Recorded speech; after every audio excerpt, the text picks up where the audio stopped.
What's going on, everybody? Welcome back. Welcome back to another late night in the BrewLab with me, Lone Fox, your brewmaster in chief. And tonight in the BrewLab, I'm coming at you with the final day of spoiler season. What a spoiler season it has been. Some incredible cards revealed so far. Some rubbish cards, the sort of usual spread. Some, I don't know, I felt like the power creep was kept fairly in check.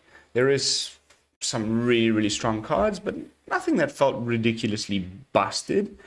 And definitely lots of janky fun stuff, which is, you know, my bread and butter. So I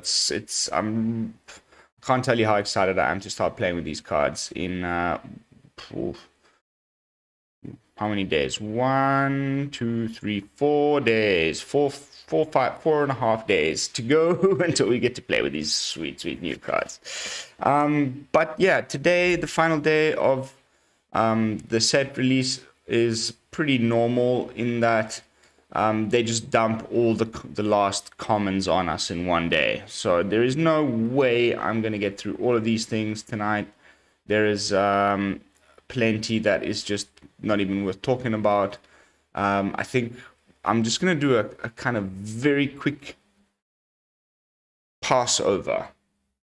But as often happens, there's some stuff that was spoiled yesterday that I'm looking at you, Kaya, that we have not talked about yet because it was spoiled after I stopped recording yesterday. So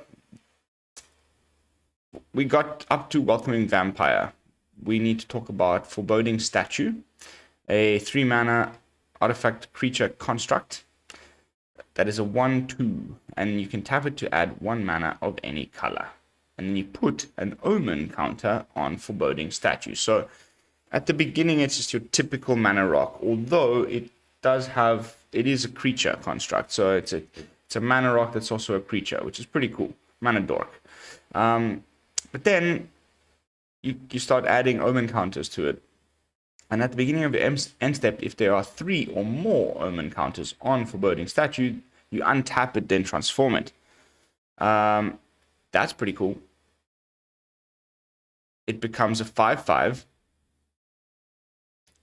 that, you know, you get to untap it as well. So then it's a 5/5 that can now block, because it happens at your end step that it transforms, and then at the beginning of your pre-combat main phase, you add 1 mana of any color. That's really cool. So then you don't have to tap it any longer. That's actually really good. And if there's a colorless deck coming in any way, shape, or form, then this is definitely going to be a 4 in that deck, in my opinion. You know, Forsaken Monument, blah, blah, blah. We did touch on it at some point earlier in spoiler season. There's a couple of pretty cool, like, colorless cards and potential synergies that have come up just within this set alone. So I'm pretty keen to give that a whirl as well, of course. But next up, most importantly, what we all came here to see is Kaya, the last Planeswalker of the set. Kaya Geist Hunter. 3 mana, Orzhov colors, 1 white and 1 black. Orzhov being the color combination black and white. Comes into play with 3 loyalty, and it has a +1.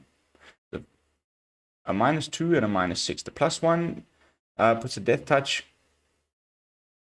Oh, it gives all your creatures death touch until the end of turn, and then you put a +1/+1 counter on one of those creatures. Okay. Honestly, like, I've actually read this card already today, and I still am not entirely sure where I would put it, because it's the skills or the things that it does, the abilities are very different from each other, and they don't immediately appear like to be synergistic with each other. So it's clearly it's gonna be a card for sure. It's just I haven't quite arrived there yet. And I'll explain why. Basically, -2 until end of turn. If 1 or more tokens will be created under your control, twice that many of those tokens are created instead. So even something as simple as turn 3 Kaya, turn 4 the new Sorin that has a -2 that makes creature tokens. So you turn 3 +1 it, you put a death touch counter, you put a counter on your 2-drop, which then, you know, is going to be there to protect Kaya. And then on turn 4 you play Sorin, you -2 Kaya, who would at that point be on 4 loyalty, so she goes back down to 2, and then you -2 Sorin, and then you would get 2 of Sorin's tokens instead of 1. That's a pretty nice line. You untap on turn 5 with you know, your 2-drop, 2 planeswalkers, and 2 flying lifelinky guys. Then you can start putting counters on those. Kind of keep doing that game with Sorin even, and then you know, turn 5 you could play Lolth, and she also makes creature tokens, so you could -2 Kaya again, and then if 1 or more, okay, so then you could make 3 spiders instead of 2 spiders. That could be pretty cool. Yeah, weird ability, one that will be very powerful, I think. It's just you know, it's still to be broken. We need to figure out in which way it can be the most powerful. And then the -6, or the ultimate of this Planeswalker, is that you exile all cards from all graveyards. And you create a 1/1 white spirit creature token with flying for each card exiled this way.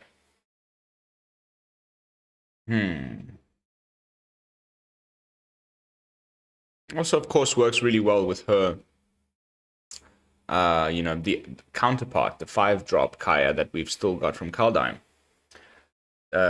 You could -6 exile everything, but if you've -7'd on the 5-mana Kaya, then you get that emblem where you can recast stuff, and it doesn't have to be from your graveyard. It can be also that you own from exile. So opponent's entire graveyard gets exiled. Yours ends up in a place where your Kaya can go at least fetch the legendaries back out of it. So could be cool. And also, of course, the other Kaya does make spirits in a way as well. With, so, you know, the -2 of this Kaya with the +1 of the other Kaya. And then whenever something of yours dies, instead of making 1 counter, it makes 2. But it has to die on your turn after you've already -2'd this Kaya. So I forget I said that. But anyway, definitely an interesting card, and one that will see a lot of play, in my opinion. It's just not entirely like or abundantly clear where it is that I'm going to put this card once I start playing with it. Next up, boom, bunch of comments. Okay, so I've already done a little bit of scanning. There are some in here that stood out to me, and I'm just going to look at those really. Or, you know, we can just have like a general conversation about them as I go down. Otherwise, I'm going to be here for an hour, and my throat's going to be small by the end of it. Binding Geist, pretty cool. When it attacks creature an opponent controls, gets -2/-0. So it's another one of these disturb things that comes back as an aura, and then it gives what it does to another creature once it comes back as an aura. An enchanted creature gets -2/-0, blah, blah, blah, blah. I think some of these are going to end up being really good in non-disturbed aura spirits decks. It's just going to be like a really nice card that's already good at face value, and then comes back as an aura which you can attach to one of your other creatures, and that'll be, you know, it'll be the only card in the whole deck that has disturbed, and it'll still be really good to play in that deck. So I have a feeling that that's definitely going to be the case with 1 or 2 of these, because there's been some incredible ones that I've seen so far. I really like the way they've done the mechanic in the set. Next up, Desperate Farmer, Depraved Harvester, Lifelink. 4/3. When another creature you control dies, you transform it. Nice. Becomes a 4/3 with lifelink. That's actually really good. Human Peasant, Human Knight. That's a limited bomb, dude. Next up, Ragged Recluse, Odious Witch. Beginning of your end step, if you discarded a card this turn, transform Recluse. Okay, whenever it attacks, defending player loses 1 life and you gain 1 life. Hey, some pretty good commons today, especially in black so far. 2-drop that, you know, can turn into a 3/3 pretty easily. Really easily, and then it, you know, starts pinging the opponent away. That's a really good common, I think. Essentially a 2-mana 3/3 that can gain you some life. And you know, at that point, they would be losing 4. You know, your ramp deck can't quite like keep up. You play this on turn 2, turn 3, you discard something to I don't know. There's plenty of things that you can do to discard. And then it would flip into a 3/3 and you attack, and then they would lose 1 life because it's attacking plus the 3 damage that it gets in. So it's pretty nice little play there. I wonder. Anyway, probably mostly for draft. Next up, Hookhand Marina, Riphook Raider, Daybound, 4/4. And then at nighttime, it can't be blocked by creatures with power 2 or less, and it becomes a 6/4. Sweet. This was already in the other set as well. Did they do like a mistake and just print 2 of them on top, you know, sets back to back? This Snarling Wolf is also in Midnight Hunt. Correct me if I'm wrong, but I'm pretty sure that this wolf is also in Midnight Hunt. So cool little, you know, draft common for the wolf tribal deck in draft, but not going to see any play. Bramble Armor. When it enters the battlefield, attach target creature you control. Equip creature get +2/+0. Equip cost of 4. Rubbish. Sheltering Bars. 3 mana aura. Enchant creature. When it ETBs, you draw a card, first of all. And then enchanted creature gets +1/+3. Very nice and limited. I think I'm going to be saying that a lot today. Blood Servitor. 3 mana 2/2 for another construct. Haha. Talking about that colorless deck from earlier. When Blood Servitor enters the battlefield, you create a blood token. I'm the servitor of blood. Look at that picture, man. It's like at a vampire wedding, you have this guy. He's your butler, and he's just like a blood man who refills your blood goblets with his own body. Please, my friends, help yourselves to the help. That's brilliant. Next up, Adamant Will. Another one of these effects. There's plenty of them. Now we're up to 3 of them in white alone, where it just and gains indestructible. This one gives +2/+2. I think the other one was something else. Instant speed, white, typical card. Gives indestructible and something else. We've always got one of these in every set. I think the current one we've got in Midnight Hunt is actually better than this one. So probably this will only be seeing any play in any sort of draft game where you want to have that type of a fight, you know, combat trick fight spell. Adamant Will. Next up, Estwald Shield Basher, a human soldier, 4/2. When it attacks, you may pay 1. If you do, you gain indestructible. Nice. Again, for a draft. Really nice. Here's a common card with Cleave. My first time seeing one. Destroy target creature. Attacking creature for 2. Any creature for 6. Poor white. You just get for once like a decent removal card. You know, I guess Fateful Absence gives them a clue token. That's better than nothing. This is on, you know, it's the right cost for this type of effect. Destroy target attacking creature. We've got many of them in the past. I think there's still 1 or 2 in standard right now. Will probably never ever get cost for its cleave cost. That's way too expensive. But never say never. Next up, Heron Blessed Geists. 5 mana 3/3 flyer. Can pay 4, 3 in white, and it Can exile it. There's a few of these where they're like, they have some value. I think the reasoning behind some of these is because you're churning through your deck with a few cards from the Spirit deck, including the Midnight Hunt one called, I think it was Faithful Mending. Faithful Mending. I always get those two confused, but where you draw 2, discard 2, and then you discard your stuff with either flashback or disturbed, and it doesn't matter that you've discarded it because you can still cast it again. But some of the cards that are in your deck, inevitably, you cannot help but have some that don't have flashback or disturbed, and when you mill them over by mistake, or you are forced to discard them to something like Faithful Mending, it feels bad. In the case of Heron Blessed Geist, and there's another few, now I just don't want to go and scroll all the way down and look for them again, but there's been a few in the set like that where they have value while they're in the graveyard, other than their ability to be reanimated onto the battlefield. Like, you can just pay 3, exile it, and you create 2 white spirit creature tokens with flying.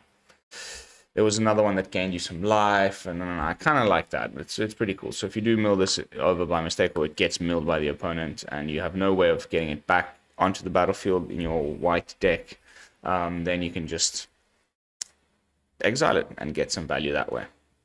Next up, Nebelgast. Nebelgast Beguiler.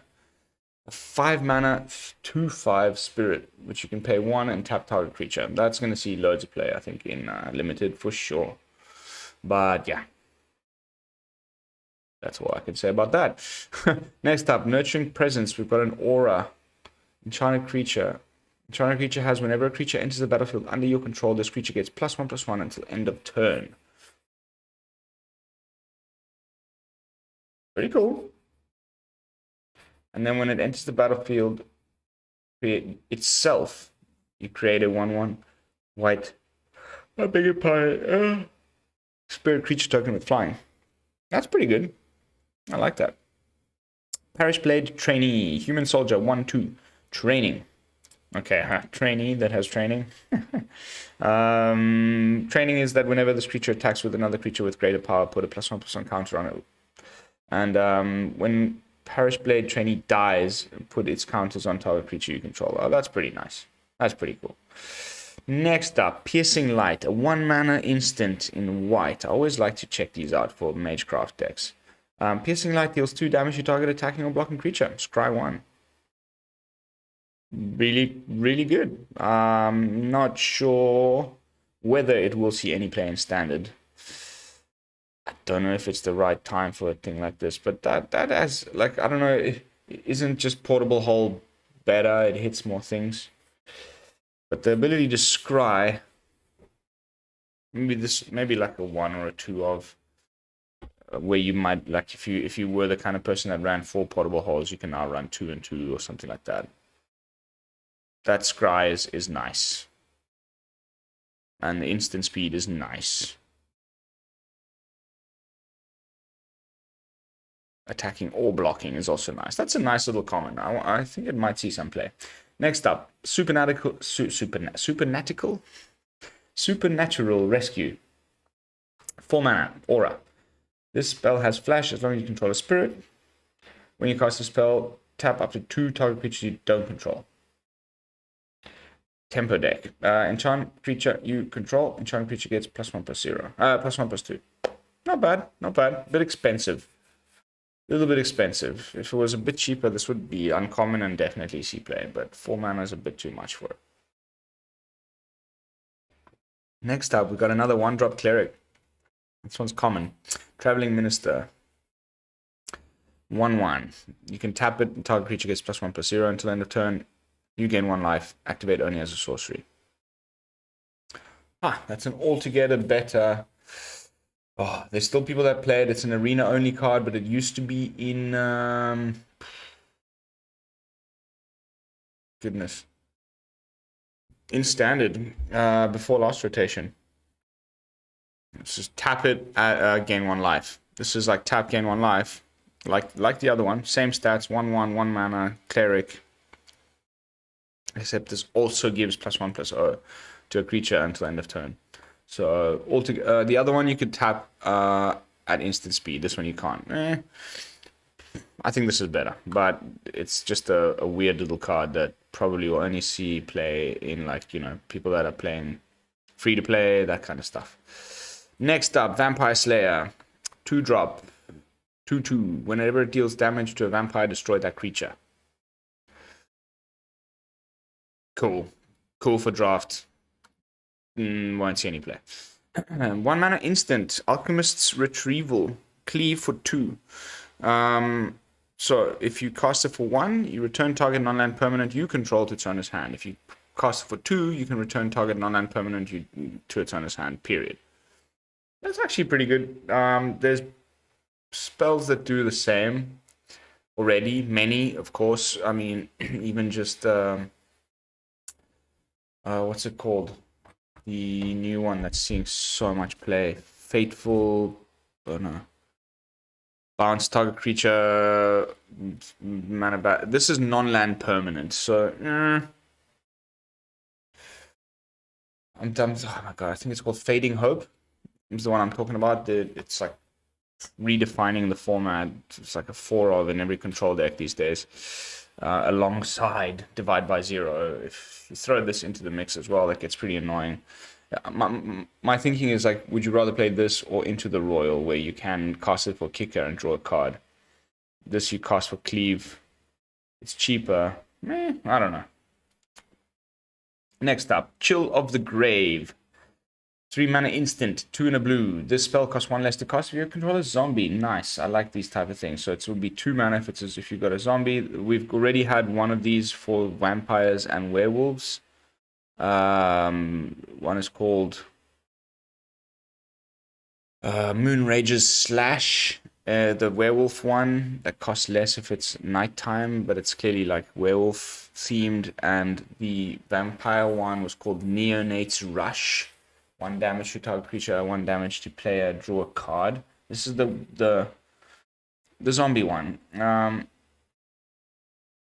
Tap target creature. Doesn't untap during its controller's next untap step. Draw a card. That's really good. I think the mono black zombie list that's, you know, starting to rear its head from the look of these cards over the last couple of days, when you add them to Midnight Hunt's zombies. If, like I was saying, if it's a mono black deck, it feels like aggro. As soon as you throw in the Dimir component and make it black and blue, suddenly you have Flip the Switch, you know, nice counter spell for the zombie deck alongside something like this. It becomes what feels like a more tempo deck, and it can morph into like a fully blown control deck with the Poppet Stitcher and that kind of stuff. So the zombies kind of going all over the place, and I think this is going to be a pretty key card.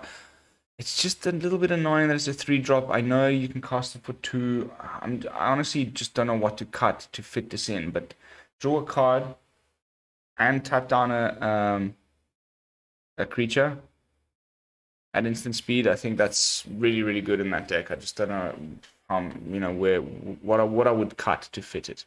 Next up, Cradle of Safety. A 2 mana aura with flash. 1 and a blue. Flash it in. Enchant creature you control. When it enters the battlefield, enchanted creature gains hexproof until end of turn. Oh, okay, cool. And it also gains +1/+1. We've had a few of these already. Auras that give hexproof when you flash them in. Yeah, whatever. Next up, Bird Horror. 3/3 for 4 with flying. Whenever you cast a non-creature spell, look at the top card of your library. You may put that card into your graveyard. Meh. Next up, a Crab Horror. 6-drop. Might end up in that deck with the zombie guy. No, the vampire that cares about sea creatures. No, because it's serpents, krakens. So not a crabs. So probably not. Ward 2, 5/5. You can pay 5 and it can't be blocked this turn. Probably pretty good in limited, but won't see any play in standard whatsoever. Next up, Fear of Death. Lots of auras. I like it. I like it. We've had a little while there in Standard where there was less auras and less enchantments in general. After Theros, Beyond Death, it felt like there was always a lot of auras, and now this set's kind of filling that gap after rotation. Now, of course, Theros is gone, and there's finally lots more auras. And like I said earlier in the stream, there'll be some, when I was talking about this card, there'll be some that stick around outside of the Spirits Disturb deck, just as good auras that are creatures and then come back as auras. There's already a few of those, just from what I've seen so far. I don't think this is one of them, but when it enters the battlefield, you mill 2 cards, and then enchanted creature gets X -0, where X is the number of cards in your graveyard. That's pretty cool. That's pretty cool. That's pretty cool. And effectively neuter a big defender. Next up, 4 mana Repository Scab. 3/3 with exploit. When it exploits a creature, return target instant or sorcery card from your graveyard to your hand. Pretty cool.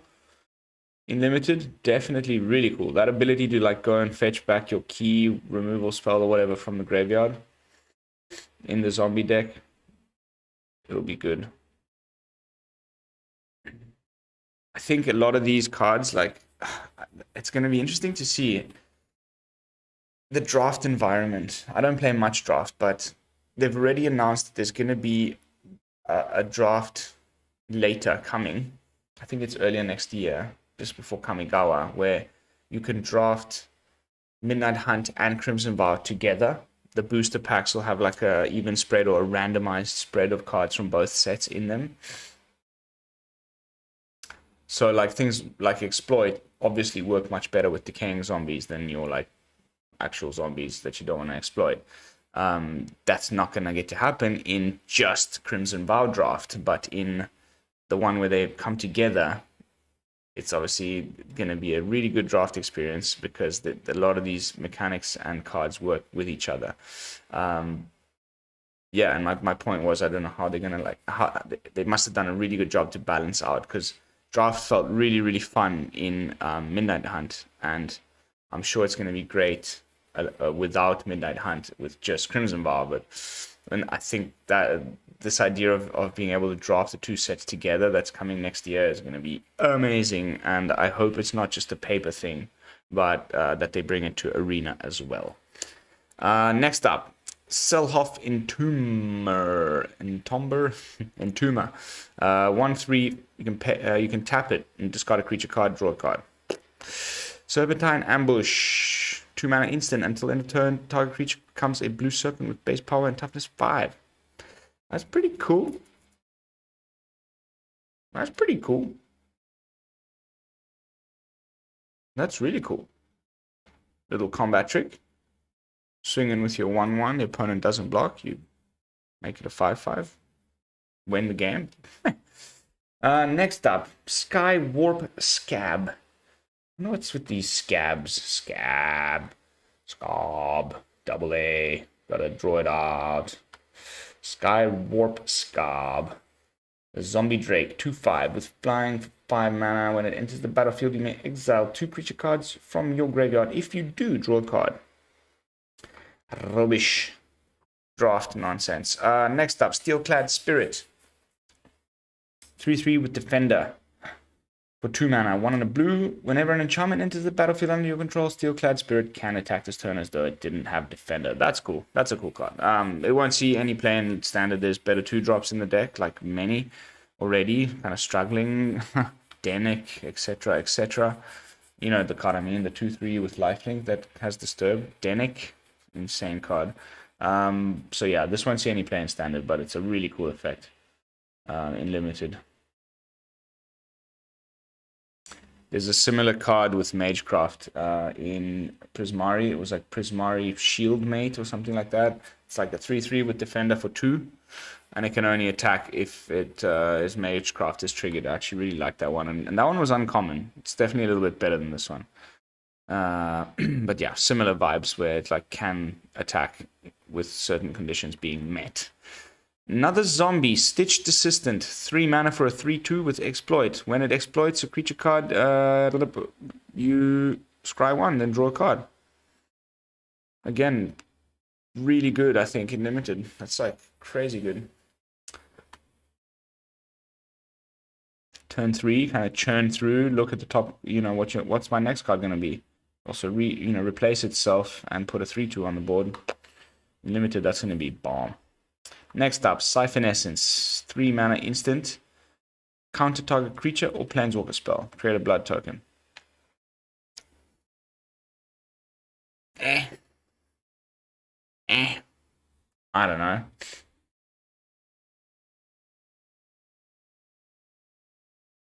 We'll have to see how these blood tokens shake out. This is probably quite rubbish. Next up, Wonderlight Spirit. Another 3-drop, man. I've watched a lot of content creators today and over the last couple days with regards to, spoilers. A lot of spoilers. I've watched many different content creators talking about the same cards over and over again. And one thing has kind of rung true and stuck with me. The 3-drop slot, guys. I don't know what Wizards is going to do about this. It's like just so many 3-drops. And they're all good. Like, there's a lot of really good ones. How do I... Anyway. And how can they ever change that? Like, just the nature of the game, I guess. The bigger format grows, the more cards are in it. The more, because turn 3 is so crucial. It's usually like when things really get going. And they need to be impactful. And can't have non-impactful cards on turn 3. So then whenever I see just like a common... It's just draft chaff, man. I mean, or unless you just don't have the rares or you don't have the cards and you're playing paper and you just need to put something in your deck. You just play this anyway. But I mean, just in the Spirits deck, there's like 5 really good 1-drops. 2 of them are just from the set alone. It's like, interesting dilemma. One that there isn't necessarily a solution to. I just felt like I needed to say that. Next up, Aim for the Head. Sorcery speed, 3 mana. Choose 1. Exile target zombie. Target opponent exiles 2 cards from their hands. Okay. Cool.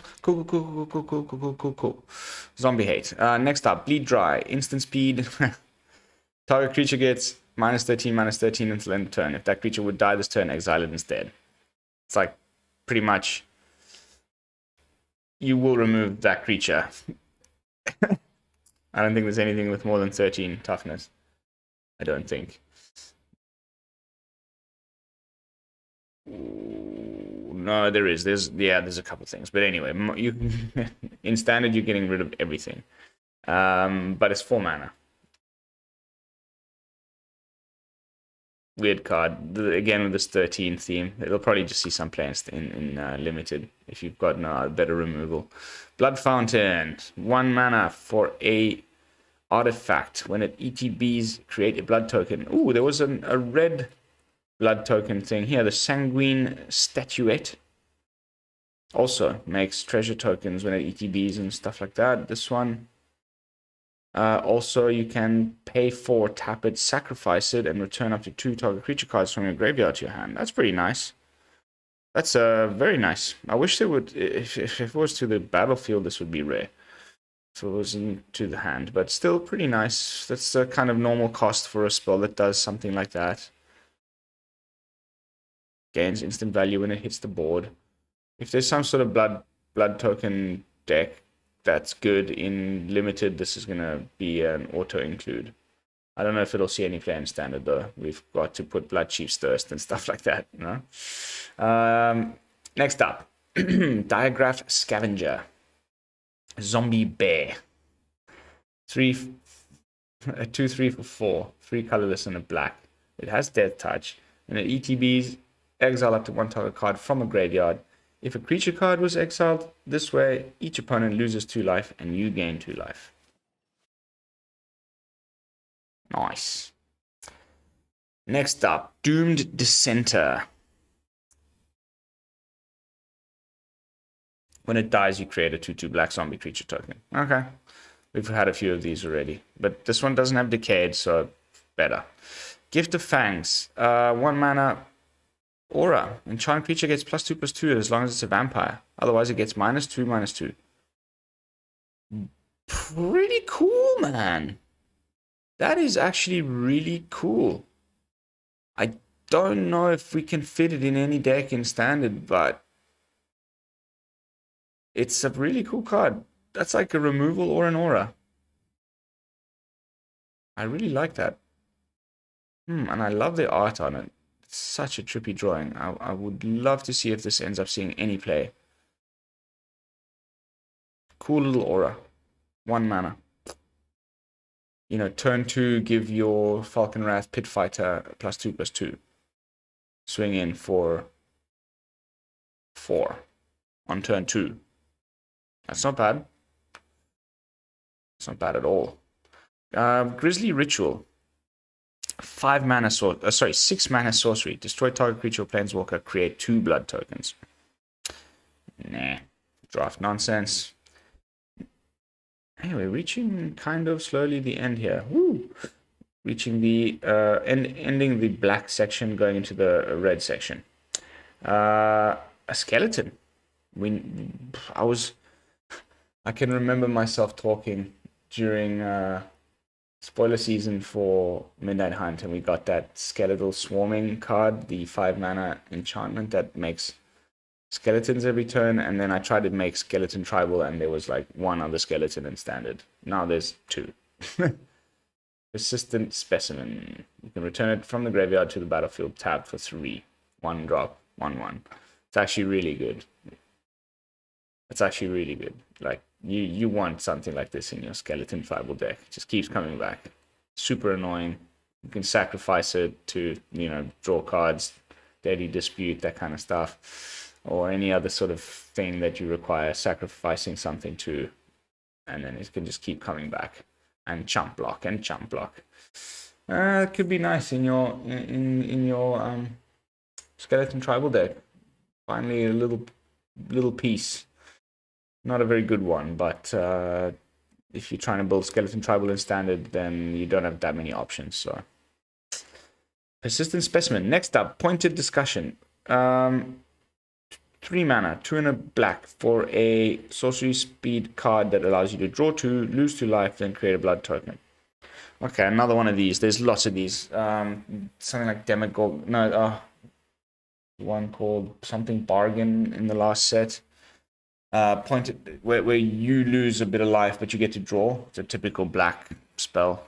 But this also makes a blood token, and it's competitively costed at 3 mana. It's kind of the typical cost for a thing like that, where you draw 2, lose 2.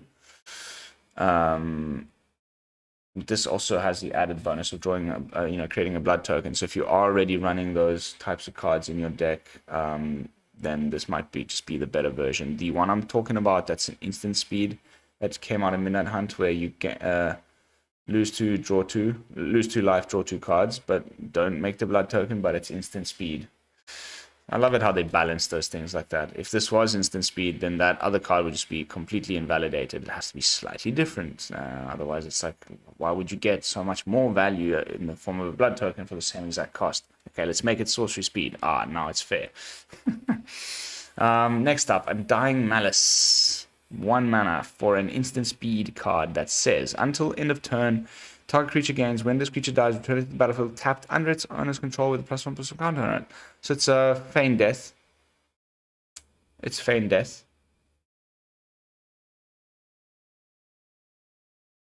It's Feign Death. Just in another set with a different art on it. Cool. I like Feign Death. It'll be, I guess they really wanted an effect like this for limited. It's like Malkir Awakening, or there's a few cards like that right now. in standard. It's cool to have another option, but it literally does the exact same thing as Feign Death, so I don't know if it'll see any play outside of limited. Next up, Vampire's Kiss. Cool art. Target player loses 2 life and you gain 2 life. You create 2 blood tokens.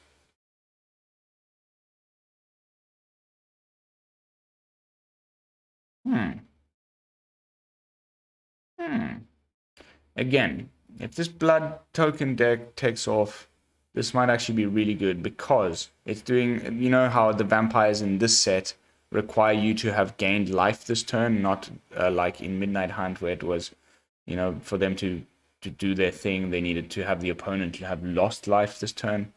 This does both. So you can have the vampires from your Midnight Hunt and your vampires from Crimson Vow getting activated by 1 card that also makes you 2 blood tokens, which is going to be a good thing in your vampire deck anyway. So, might see some play. Unfortunately, it's a 2-drop, and we're probably going to need that slot for removal rather than making blood tokens. It depends. We'll have to see how good the blood tokens are, but that's a pretty sweet little card. Next up, Ancestral Anger. We're on to the red section, and then we'll wrap up with green. Ancestral Anger is a sorcery speed 1 red that says target creature gains trample and gets plus X plus O until end of turn, where X is 1 plus the number of cards named Ancestral Anger in your graveyard. Draw a card. Cool. Pretty cool. That trample, draw a card, can be more than +1 +0. That actually might see some play in some aggro red deck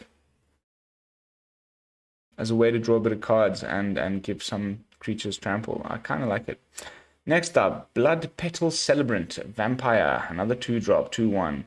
Has first strike as long as it's attacking. When it dies, you create a blood token.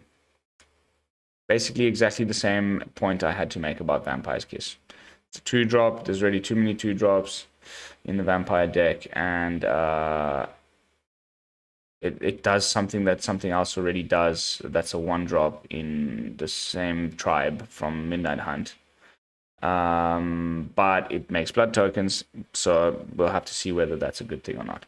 Bloody Betrayal. Haha! Every set we needed 1. There's actually 2 this set. Sorry, I haven't done. I know this is probably quite terrible on the eyes, seeing this super fast scrolling, but I haven't been doing much of it today. This is the card I was talking about. Dominating Vampire. When an ETBs gain control of target creature with mana value less than 2 or equal to the number of vampires you control until end of turn, untap that creature, gains haste until end of turn. So, you know, where you gain control of an opponent's creature, there's always 1 in every set. Or at least for the last few sets, there has been 1. This set has 2. That was 1 there that I just showed you stapled onto a creature. This is the sorcery 1. Gain control of target creature until end of turn.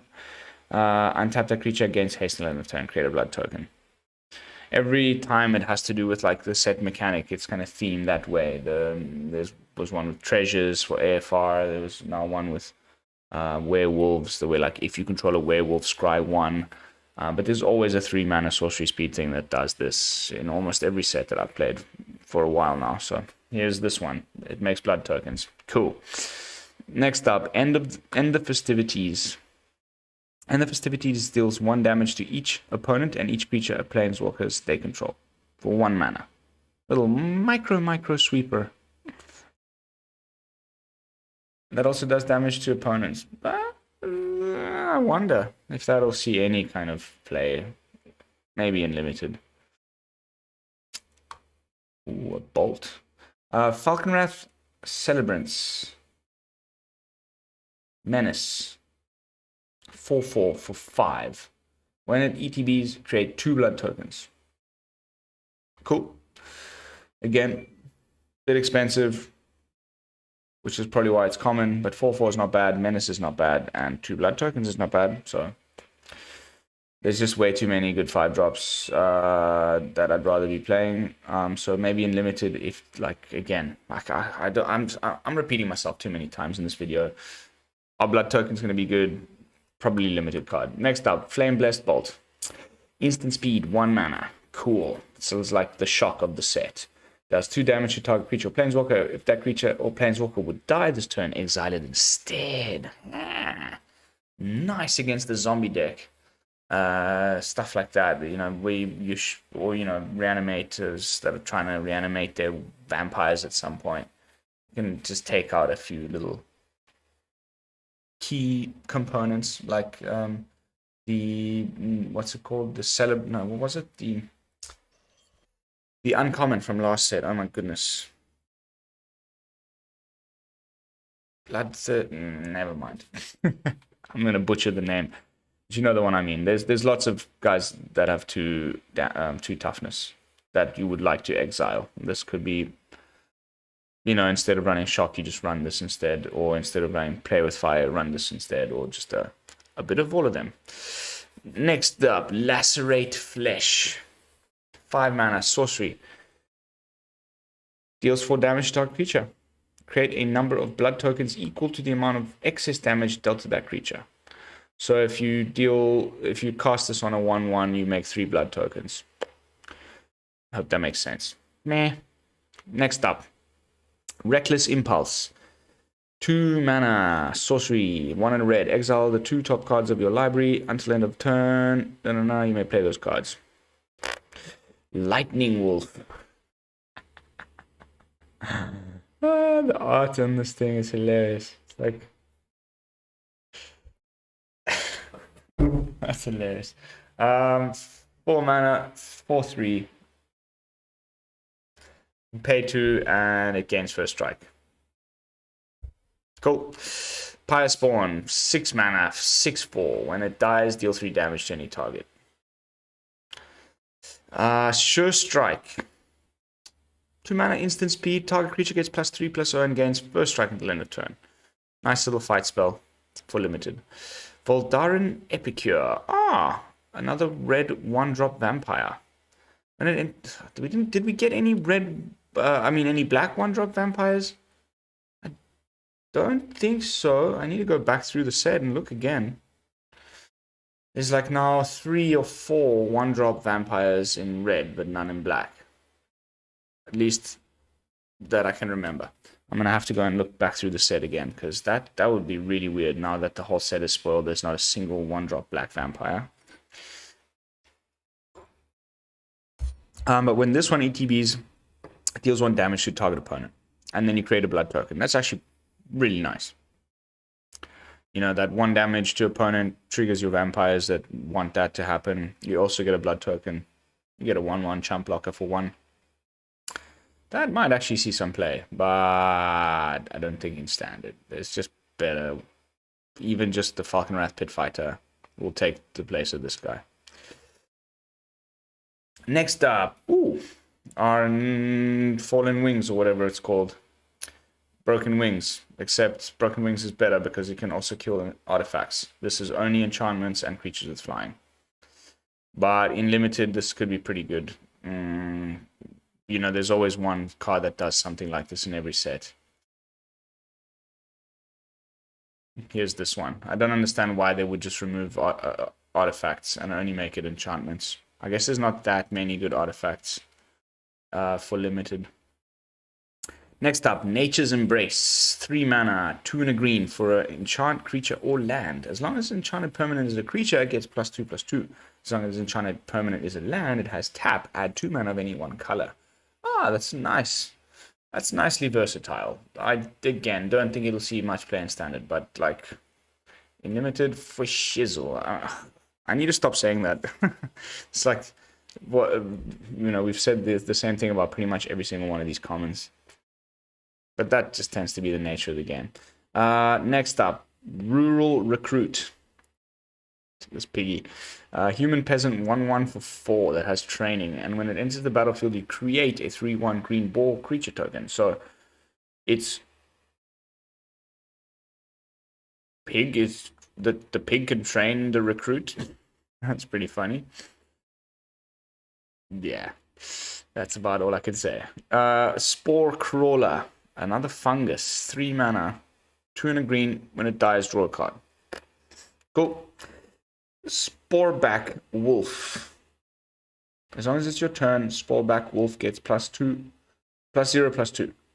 Nice. Really cool art. Reminds me of Princess Mononoke or something like that. For all you anime watchers out there. But yeah, it's mostly about the art. It's better 2 drops, obviously. Might see play unlimited. How many more times can we say that today? Toxic Scorpion. 2 mana for a 1/1 with Death Touch. When it ETBs, target creature you control gains Death Touch. That's really cool. Which is why it costs 2 instead of 1. Because otherwise it's just like a Tajuru Blightblade, or, you know, we've had many of these.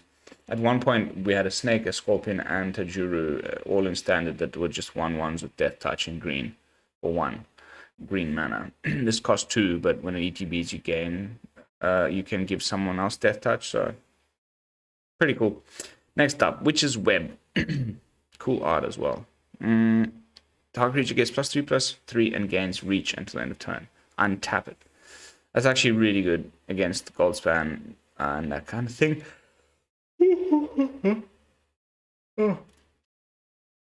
There's lots of these type of cards in standard right now. I think this one is slightly better costed. I think the other one is 3 mana. But 2 mana to, you know, the opponent is swinging in and he's feeling safe with his flyer. And then you just untap your biggest creature, give it reach, and block. And kill their creature. Or trade. So really nice. Little combat trick there. Just don't know. I can't remember if it's... The other one gives +2/+2. This is +3/+3. This is actually better. There's the other... I can't remember what the other one is called. But this one's better. It's better costed and gives more stats. Next up, Wolf Strike, 3 mana instant, another combat trick. Target creature you control gains +2/+0 until end of turn. If it is night. Then it deals... Okay. Okay, so if it isn't night, it doesn't get the buff, but you still fight. It's just a fight spell. It's a nighttime fight spell. For werewolves, obviously. Nice. Probably won't see much play. Ceremonial Knife, 1 mana... Artifact equipment. Equipped creature gets +1/+0 and has, whenever this creature deals combat damage, create a blood token. I knew it. Cool. Equipped for 2. And then this sets Evolving Wilds. The art, not so nice. I prefer the art from the Midnight Hunt Evolving Wilds, to be honest. But that is it. We're done. Spoiler season is over. We are... you know, just now sitting and waiting for the new cards to arrive on the Arena client on November 11th. I will be doing a stream on that day. We are going to be opening a buttload of packs on stream, so tune in for that.